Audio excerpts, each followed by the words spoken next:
Hello, I'm Lucy, a 58-year-old woman who recently gained custody of my grandson Matt. Today, I feel ready to share the challenging events that led to this point, hoping that discussing it here will boost my confidence to open up in real-life conversations. Let me start by introducing my daughter Melanie. She's my only child and the apple of my eye. When she was just 3 years old, her father, my husband, passed away, leaving the two of us to navigate life together. Melanie was a bright and brilliant girl, and I cherished her strong work ethic, which eventually earned her a full ride to her dream college. In college, Melanie met Nain, and they married shortly after graduation. While I wasn't thrilled about the swift marriage, I kept my opinions to myself, simply wanting Melanie to experience the world independently. She received my advice to delay having children, focusing on her career. However, 2 years later, she became pregnant with my grandson, Matt. Although not entirely pleased with the timing, I couldn't deny a sense of excitement about becoming a grandmother. When Matt was born, it brought immense joy, and I couldn't wait to spoil him. Fast forward 2 years, and Melanie and Nain moved to another state for a better job opportunity. Despite my reluctance to be separated from my grandson, I understood their motives and learned to cope with their absence through Skype and regular calls. 8 years later, Gig returned, and I was ecstatic to welcome them back. During their absence, I communicated with them virtually, and when they returned, they delved into work, leaving Matt in my care for long hours. Despite my uncertainty about their work commitments, I cherished the time spent with Matt, and our bond grew stronger. Unfortunately, the situation began to unravel around Matt's 12th birthday. I always took part in grand celebrations for him, but that year, I couldn't attend due to a work trip. Despite my efforts to return on his birthday morning, I couldn't make it. In an attempt to make up for missing his significant day, I met with him the following day, saying, "Hey, sweetie, happy belated birthday." "Thanks, Grandma," he replied. "I'm so sorry I couldn't make it yesterday. I tried my best to make it back in time, but it was already 11 p.m. It's okay. You made it up to me anyway." How could I not celebrate my favorite grandson's birthday? "I'm your only grandson, Grandma." Okay, you're still my favorite though. Anyways, 12 is a big age. "What did you do yesterday?" "Nothing." "Oh, come on, Matt. If you're trying to protect my feelings from missing out on your birthday, I can assure you that I'll be fine." "No, Grandma, I really didn't do anything." "What do you mean? Didn't your parents take you out for dinner?" "I sent your mom money for that." "Well, I sat at home all alone throughout the day, except for when my friends came over for a bit. Mom and Dad came back home really late from work, so I didn't do anything." "Why were your parents working on a Saturday?" "Mom and Dad picked up extra hours because they apparently needed the money." "That's odd. The least your mom could have done was tell me that they weren't celebrating your birthday.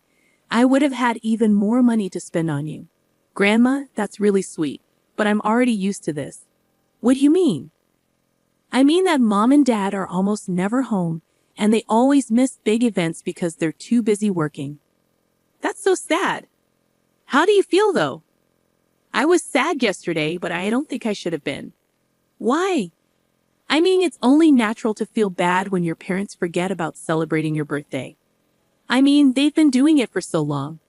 I should not have thought that they would have remembered." "Sweetie, that's so incredibly sad. I'm going to talk to your parents about it. You don't deserve this." "No, please don't.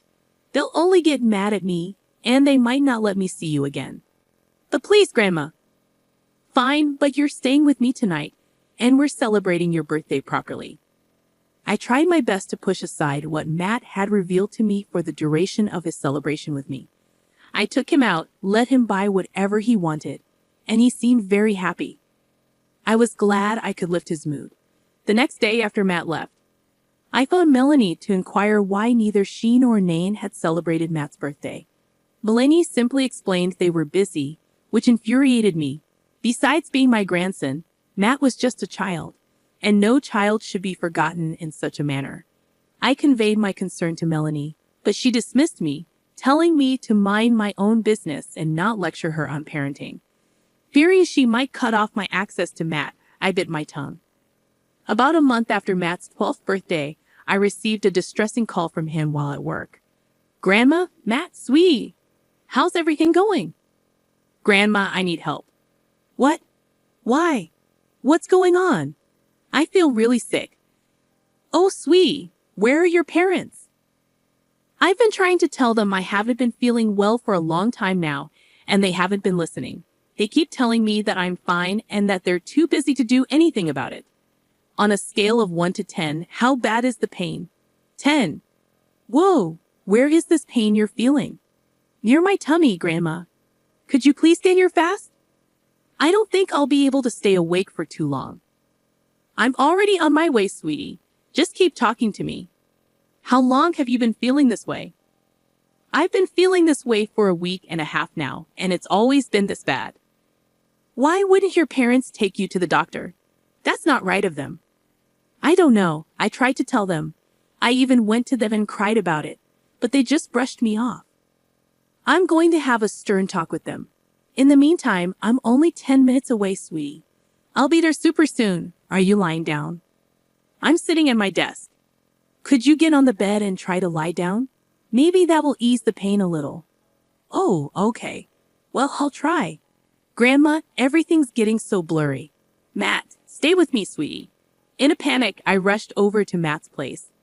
While en route, I called 911 to get him help as quickly as possible.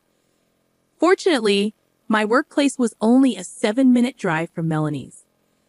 I arrived before the EMTs, and upon entering Matt's room, I found him lying on the floor, his face turning blue. When I touched him to check for a pulse, he felt incredibly cold. Thankfully, I felt a pulse, and shortly after my arrival, the EMTs arrived, loading him into an ambulance and rushing him to the nearest hospital. I persistently tried calling Melanie and Nathan, but neither of them responded.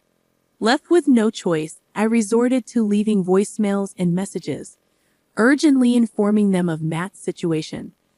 As I imagined worst-case scenarios, Matt's doctor delivered the alarming news that he had a ruptured appendix and required immediate surgery. Anxiety consumed me as Matt was rushed into the emergency room, and I anxiously paced back and forth, struggling to reach Melanie and Nathan. My frustration toward them intensified with every unanswered attempt. Thankfully, Matt's surgery proceeded smoothly, and he regained consciousness shortly after being placed in his own ward.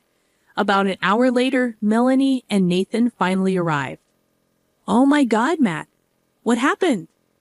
"Apparently, my appendix ruptured and I needed immediate surgery." "How did this happen so suddenly?" "Suddenly? Matt has been complaining about this pain for over 10 days. But how were we supposed to know it was this serious?" "Are you being serious right now?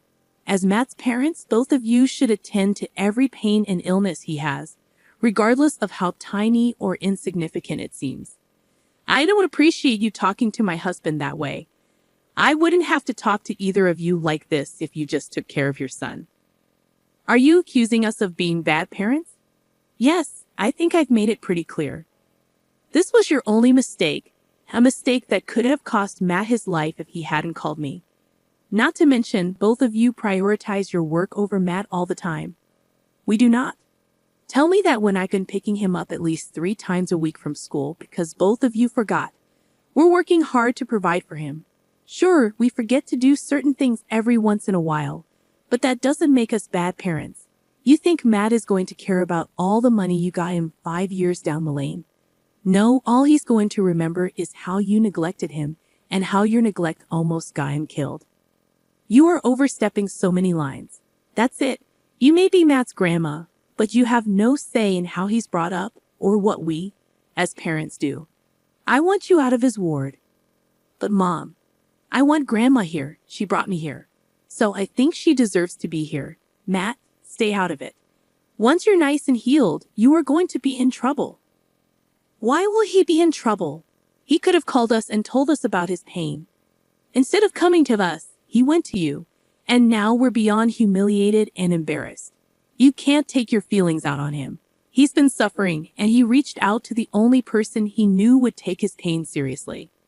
"Okay, Lucy, you really need to step out now, or we will have to get you thrown out." "He can't do that. As his parents, we will be given first priority. I just have to tell the nurse to take you out of care. Fine, but this isn't over. Matt, sweetie, take care. Everything will be fine, and you have absolutely nothing to worry about.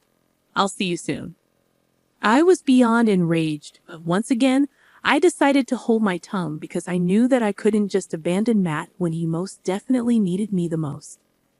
I tried my best to get in contact with Melanie and Nathan to get updates on Matt, but neither of them answered any of my calls or texts. I could only hope that Matt was recovering nicely. That was until just a week after his surgery. Melanie called me and asked me to look after Matt during the daytime after work until they came back home. She never addressed our last conversation, nor did she apologize for how she talked to me. I let it go because I was just happy to see Matt again. The next day, I rushed over to Matt right after work and saw him lying in bed playing a video game. There's my brave and strong man. How are you doing, champ? I could be better, I guess.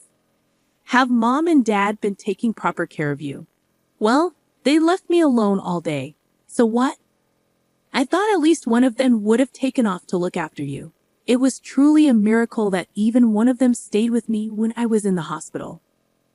Oh my God, you poor child. I want out of this house, Grandma. Is there anything you can do about it? Of course. I'm your grandma, and your parents have neglected you enough for me to use my rights as your grandma to take custody of you. But I don't think that your parents will be too happy about it. Who cares what they think? They clearly don't care enough about me. I completely agree. You'll be a little busy though, and you'll probably have to go to court, and it'll be really tiring. I'll do anything to get out of this house. If I could survive my appendix bursting, I think I can handle being tired for a while. Wow. Just how much damage have your parents done? You know, one time they forgot me in another state because they got too wrapped up with their own things. Another state? Yeah, one time they surprised me with a road trip, which only turned out to be a business trip for both of them. I spent the entire time in the hotel while both of them worked. One day after their meeting was over, they simply left, completely forgetting I was even there. I had to spend a whole night at the police station, waiting for them to come back. When the police spoke to my dad, he told them he was overtired, and it was an honest mistake, so they let him go. I got yelled at afterward for not calling them. Did the police say anything to them? They spoke to my dad, and he told them he was overtired, and that it was an honest mistake, and they let him go. I got yelled at afterward for not calling them. My God, they're monsters. Do you see why I want out so bad? Absolutely, honey. Let's give you another day or two to feel better, and then I'll bring a lawyer over, and we can start discussing getting custody of you. Thank you, Grandma. I didn't think I could get any more appalled by Melanie and Nathan's parenting, but there I was, listening to just a few snippets, and I already wanted to unleash hell on them. I knew that it would not be right to get my emotions involved in this situation, so I just spent the rest of that day talking with Matt and trying to make him feel better. The next day, I took a week off work, and the first thing I did was get in contact with a lawyer. He advised me to collect as much evidence as I could about Melanie and Nathan's neglect, so I started to do that. Over the next 4 months, I got Matt on board and asked him to keep track of everything. We set up a hidden camera in his room so that every conversation was recorded. Gradually, we collected more than enough evidence, along with evidence from the past and testimonies from those involved. We had more than enough evidence to guarantee my custody of Matt. With that, I filed for Matt's custody, and Melanie and Nain were summoned to court. Of course, they did not take it lightly, and I got a very angry call from Melanie. What do you think you're doing? Oh, hi, Melanie. Do not try to be nice to me right now while you're trying to take Matt away from us. You have shown me one too many times how you neglect Matt. I don't want him growing up thinking that he's never cared for. That was one isolated incident, Mom. I've been speaking to a lawyer and to Matt. Matt has told me about all the other non-life-threatening ways you and Nain have been neglecting him. So you've brainwashed Matt into thinking that we don't love him either. I didn't force him to leave. I believe he wanted to go a long time ago, but he didn't realize he could. How can you even say that? This is all you're doing. You had to throw a huge fit in front of him at the hospital, Melanie. I don't think you realize just how scary it was to walk into your home and see Matt lying unconscious and blue on the floor. It took everything in me to remain calm and get him the help he needed. Your nonchalance about everything that happened to him is only making me angrier. We are not being nonchalant. You haven't even been paying attention to him after he had his surgery. Neither of you even took some time off to look after him. He's been home alone most of the time. Oh, shut up, Mom. We invited you over. He was not alone. I only see him after I'm done with work, which is around the afternoon. You and Nain leave early in the morning and don't even get back until late evening. He's alone for a good portion of the day, and as far as I'm concerned, that's major neglect. How do you expect us to pay off the surgery? Huh? That was only more stress on us. Are you trying to blame Matt for something he had no control over?